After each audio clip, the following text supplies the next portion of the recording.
Donc, dans le problème ici, vous avez une cliente qui souhaite acheter 300 grammes de chacun de ces fromages-là et on se demande combien elle va débourser. Puis, on a le prix en ce moment de chaque fromage. Donc, vous allez aller étape par étape, les faire un à la fois et ensuite additionner le prix des 4 fromages. Donc, je vais commencer par le Saint-Éloi. Donc, on est dans une situation qui est proportionnelle ici, puisque dans le fond, si j'ai 2 fois moins de fromage, ça va me coûter 2 fois moins cher. Si j'ai 4 fois moins de fromage, ça va me coûter 4 fois moins cher. Si j'ai 2 fois plus de fromage, bien, ça va me coûter 2 fois plus cher. Moi, en ce moment, ce que je veux, c'est je ne veux pas acheter 50 décagrammes. Ce que je veux acheter, c'est 300 grammes. Et je cherche, en le fond, combien ça va me coûter. L'erreur que je vois souvent ici, c'est des élèves qui vont se dire « Ah, ben c'est facile parce qu'on a 6 fois plus de fromage. Donc, clairement, ça va me coûter 6 fois plus cher. » Ça, ce n'est pas bon parce que c'est pas vrai qu'on a 6 fois plus de fromage puisque les unités ne sont pas les mêmes. Donc, ce que tu vas devoir faire en premier, c'est transformer les deux quantités ici sous la même unité. Je te conseille de prendre une unité qui ne te créera pas de nombre à virgule. Mais mis à part ce critère-là, tu peux choisir n'importe quelle unité. Moi, je vais mettre les quantités de fromage, les deux en hectogrammes, puisque c'est ça qui va me créer les plus petits nombres sans avoir de nombre à virgule. Donc, c'est ça que je vais aller faire. Donc, maintenant que c'est fait, on voit bien que c'est pas du tout un x6 qui se passe dans notre quantité de fromage. C'est même pas un x2. En fait, on en a moins de fromage qu'au départ. Par contre, le facteur multiplicatif, il n'est pas évident entre le 5 et le 3 et non plus entre le 5 et le 18 et 75. Quand vous ne trouvez pas des belles multiplications, puisque c'est une situation qui est proportionnelle, vous pouvez vous fier au fait que dans une proportion, le produit des extrêmes, il doit absolument être égal au produit des moyens. Ça veut dire que quand vous faites 18 et 75 fois 3, il faut absolument que ça vous fasse la même chose que 5 fois x. C'est ça qu'on va aller utiliser pour résoudre le problème. Donc, comme vous voyez ici, je vais aller écrire que 18 et 75 fois 3, il faut que ça soit égal à 5 fois x. Maintenant, je vais aller multiplier le 18 et 75 et le 3. Maintenant que ça c'est fait, mon inconnu est multiplié par 5, donc je dois diviser par 5, et c'est ça qui va me faire 11 et 25.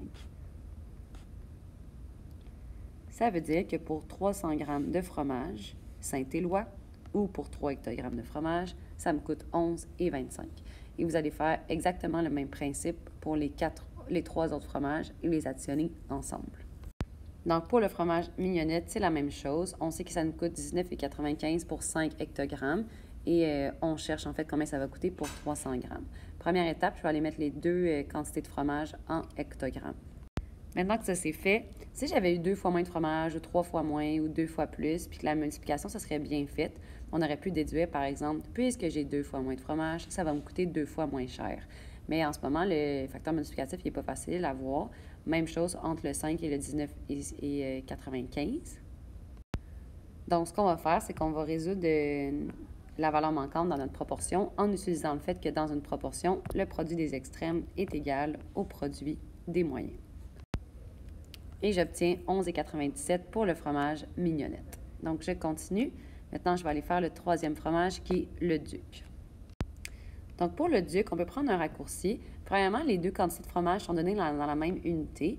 Mais surtout, ce qu'on voit, c'est qu'à la base, on sait que ça coûte 10 et 19 $ pour 150 grammes. Nous, on veut savoir pour 300 grammes. Dans le fond, ce que tu as, c'est le double de la quantité de fromage initiale. Puisque c'est une situation qui est proportionnelle, bien, on va aussi doubler le montant d'argent. Et ça me donne 20 et 38.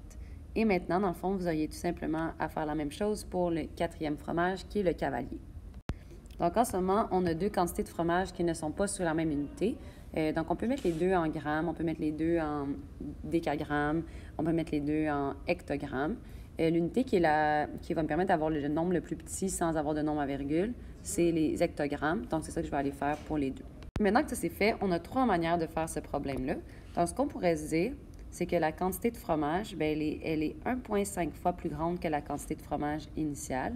Donc, ça veut dire que notre coût va être 1,5 fois plus grand aussi. Donc, ce que vous pourriez faire, c'est 14 fois 1,5. Sinon, ce que vous pourriez faire, c'est d'aller regarder combien ça coûte par hectogramme. Et vous allez vous rendre compte qu'en fait, pour chaque hectogramme, ça coûte 7,25. Donc, si ça coûte 7,25 par hectogramme, bien, pour 3 hectogrammes, il va falloir payer 3 fois le 7,25. Et on va encore une fois revenir à notre 21 et 75. Si vous n'aimez pas ça, trouver les multiplications entre les numérateurs, puis les dénominateurs, puis tout ça, ce que vous pouvez faire aussi, c'est la technique traditionnelle, qui est de faire que le produit des extrêmes doit être égal au produit des moyens, comme je viens de faire dans la vidéo pour les 3 premiers fromages. Et maintenant, il vous reste tout simplement à additionner le coût de ces 4 fromages-là.